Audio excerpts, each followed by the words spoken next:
Hi everyone, welcome back to my channel. We are meeting again with our basic English course.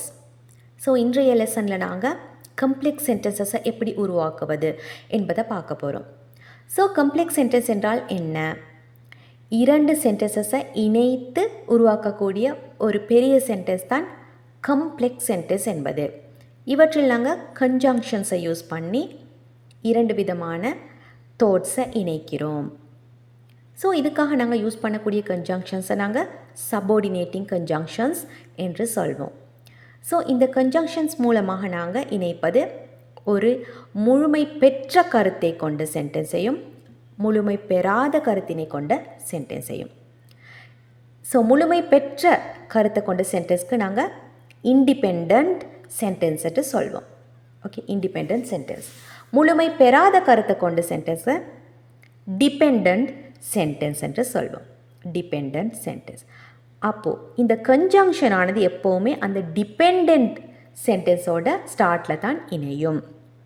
Understood? Depend சென்டென்ஸோட ஸ்டார்ட்டில் இணையும். But நாங்கள் இந்த depend independent இந்த ரெண்டு சென்டென்ஸையும் மாற்றி முன்னாடியும் யூஸ் பண்ணலாம், பிறகும் யூஸ் பண்ணலாம். எப்படி யூஸ் பண்ணினாலும் மீனிங் மாறாது. பட் கன்ஜங்ஷன் ஆனது டிபெண்ட் சென்டென்ஸோடு தான் இணைஞ்சிருக்கணும். டிபெண்ட் சென்டென்ஸை ஸ்டார்ட்டில் இணைஞ்சிருக்கணும். ஓகே, ஸோ எக்ஸாம்பிள்ஸை பார்த்தா உங்களுக்கு அது தெளிவாக விளங்கும். முதல்ல நாங்கள் பார்க்க போகிறது காரணம் சொல்வதற்காக யூஸ் பண்ணக்கூடிய conjunctions. Because, since, as. See the example sentence. She stayed home because it was raining. அவள் வீட்டில் இருந்தாள். She stayed home. அது முழுமை பெற்ற கருத்து. She stayed home because it was raining. மழை பெய்து கொண்டு இருந்ததால். ஸோ அதை தனியாக எடுத்தோம்னா கருத்து முழுமை பெறாது. மழை பெய்து கொண்டிருந்ததால் என்ன நடந்தது? She stayed home. She stayed home because it was raining. Since. Since என்பதும் சேம் மீனிங்.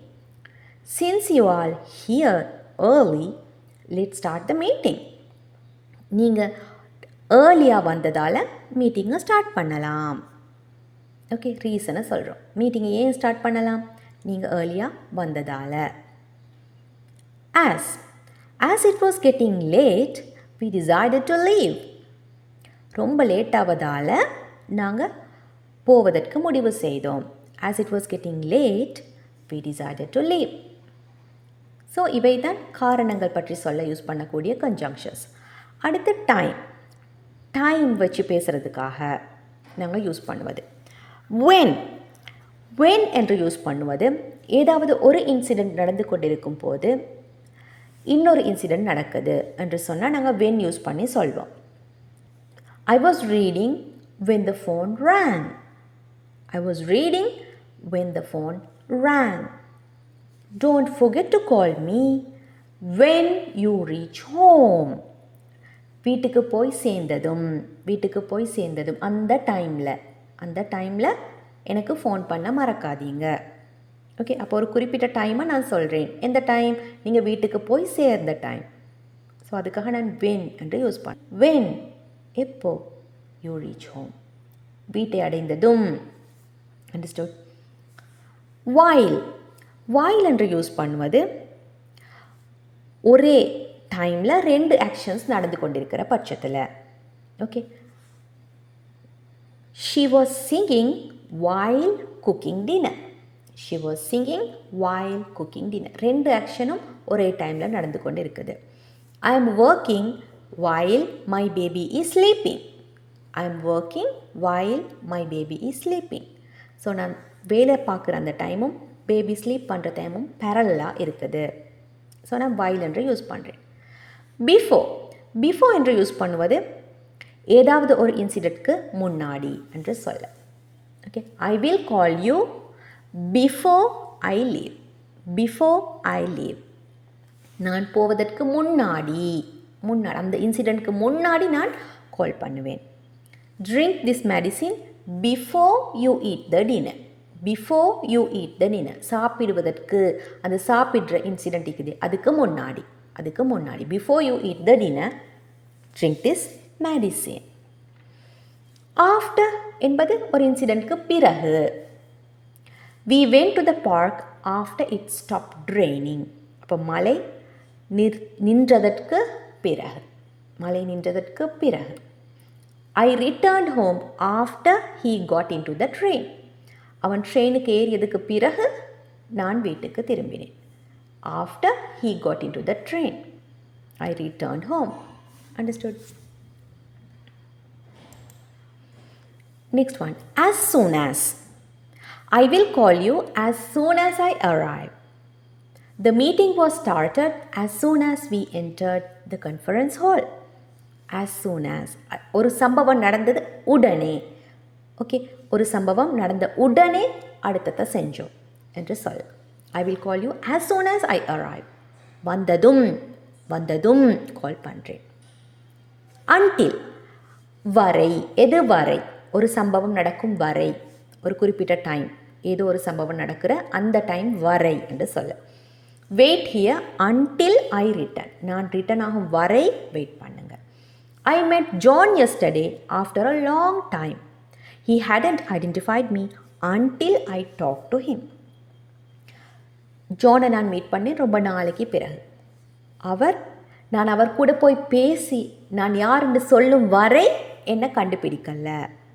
பிகாஸ் நான் ரொம்ப நாளைக்கு அப்புறமா தான் அவரை பார்க்குறேன்றதால. He hadn't identified me until I talked to him. நான் பேசும் வரை ஐடென்டிஃபை பண்ணவில்லை. அண்டர்ஸ்டுட்? ஸோ டைம் சொல்வதற்காக நாங்கள் இந்த சபார்டினேட்டிங் கன்ஜங்ஷன்ஸை யூஸ் பண்ணுவோம். Next, contrast. ஒன்றுக்கொன்று முரணான விஷயங்களை இணைக்கிறதுக்கு, முரணான இரண்டு விஷயங்களை இணைக்கிறதுக்கு நாங்கள் although, even though, whereas இவற்றை யூஸ் பண்ணுவோம். Although it was called, we went for a walk. Although it was called, we went for a walk. குளிராக இருப்பினும் நாங்கள் நடக்க சென்றோம். Even though she was tired, she finished her homework. டயர்டாக இருந்தாலும் அவள் ஹோம்ஒர்க்கை முடித்தாள். He likes coffee, whereas I prefer tea. அவர் காஃபியை விரும்பினாலும் நான் டீயை ப்ரிஃபர் பண்ணினேன்.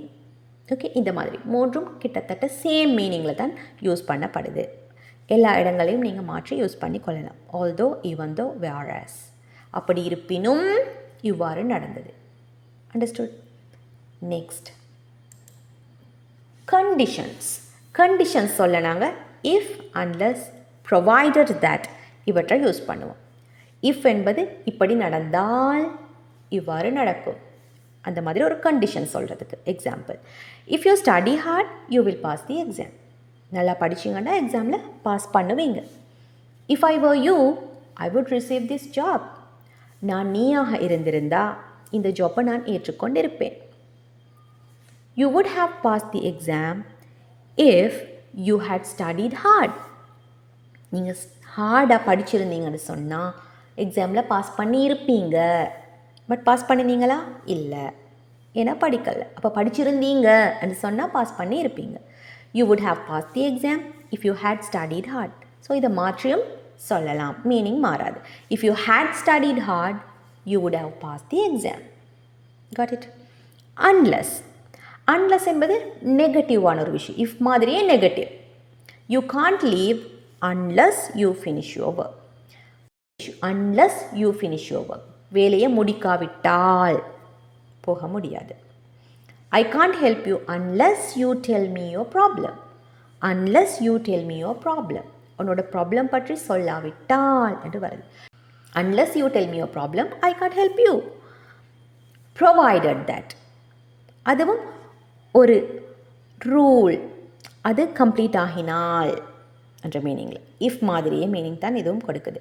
You can join us provided that you agree to these rules. இந்த ரூல்ஸுக்கு நீங்கள் கட்டுப்பட்டீங்கன்னு சொன்னால் நீங்கள் எங்கள் கூட இணையலாம். அண்டர்ஸ்டுட்? ஸோ கண்டிஷன்ஸ் பற்றி பேச இந்த 3 கன்ஜங்ஷன்ஸையும் நீங்கள் யூஸ் பண்ணிக்கொள்ள முடியும். Next, comparison. ஒன்று கம்பேர் பண்ணுறதுக்கு தேன் என்று யூஸ் பண்ணுவோம். Than. She is smarter than he is. அவள் அவனை விட ஸ்மார்ட்டாக இருக்கிறாள். Okay, smarter than he is. So இந்த இடத்துல ஸ்மார்ட்டர் என்பது comparative degree of the adjective. Okay, comparative degree of the adjective. My friend is working harder than I do. இப்போ hard என்ற அஜெக்டிவோட கம்பேரிட்டிவ் ஃபார்ம் ஹார்டர். அதை நாங்கள் ரெண்டு பேரை கம்பேர் பண்ணுறதுக்கு யூஸ் பண்ணுறோம். இப்போ ஹார்டர் தேன், எப்போவுமே கம்பேரிட்டிவ் ஃபார்ம் கூட நாங்கள் தேன் என்று யூஸ் பண்ணுவோம். ஹார்டர் தேன், ஸ்மார்ட்டர் தேன், இந்த மாதிரி. as okay, as blank as, she is as talented as her sister. Okay, இதுவும் நாங்கள் கம்பேர் பண்ணுறோம். அவளோட சிஸ்டர் போலவே டேலண்டட்.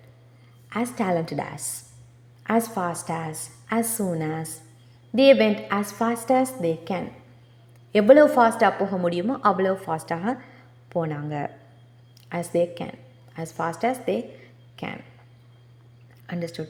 ஸோ இது கம்பரிஷனுக்கான கன்ஜங்ஷன். நெக்ஸ்ட் பர்பஸ் எங்களோட நோக்கம் பற்றி பேசுகிறதுக்கு நாங்கள் so that, in order that இவற்றை யூஸ் பண்ணுவோம். I'll explain it clearly so that everyone understands.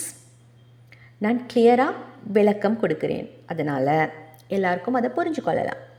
Okay, அப்போ அதுக்கான எங்களோட பர்பஸ், நான் எதுக்காக இதை செய்கிறேன், இந்த பர்பஸை கொடுக்கறதுக்காக ஸோ தட் என்று யூஸ் பண்ணுறேன். It's too late so that we can't go to the cinema. அதே போல் in order that, he left early in order that he could catch the train. I studied hard in order that I wrote it properly. நான் நன்றாக படித்ததால் எக்ஸாமை எழுதக்கூடியதாக இருந்துச்சு. Okay, next பிளேஸுக்கு நாங்கள் wherever இவற்றை use பண்ணுவோம். I know a place where we can relax. Okay, எனக்கு ஒரு இடம் தெரியும், எங்களுக்கு ரிலாக்ஸ் பண்ண முடியுமோ அப்படியான ஒரு இடம் எனக்கு தெரியும். I know a place where we can relax. Why don't you wait where I told you to wait? Okay, என்னால் சொல்லப்பட்ட அந்த இடத்துல ஏன் நீங்கள் வெயிட் பண்ணலை? Why didn't you wait where I told you to wait? Wherever, எல்லா இடங்களும் என்ற மீனிங்கில் வருது. wherever, she goes wherever she wants. So அவளுக்கு தேவைப்பட்ட எல்லா இடங்களுமே அவள் போகிறாள். You can't stay wherever you wish. உங்களுக்கு பிடிச்ச எல்லா இடங்களையும் நீங்கள் தங்க முடியாது. இந்த மாதிரி எல்லா இடங்களையும் அந்த மாதிரியான ஒரு மீனிங்கில் wherever என்று சொல்லப்படுது. நெக்ஸ்ட் மேனர், எப்படி இருக்குது அதோட மேனர், தோற்றம் என்றதுக்கு. ஓகே, as if போல என்ற மீனிங்கில் வருது. he talks as if he knows everything. அவர் எல்லாமே தெரிஞ்ச மாதிரி பேசுகிறாரு, தெரிஞ்சது போல பேசுகிறாரு. he talks as if he knows everything. she told the incident as if she saw it. அவள் நேரில் பார்த்தது போல சொன்னாள் அந்த விஷயங்களை.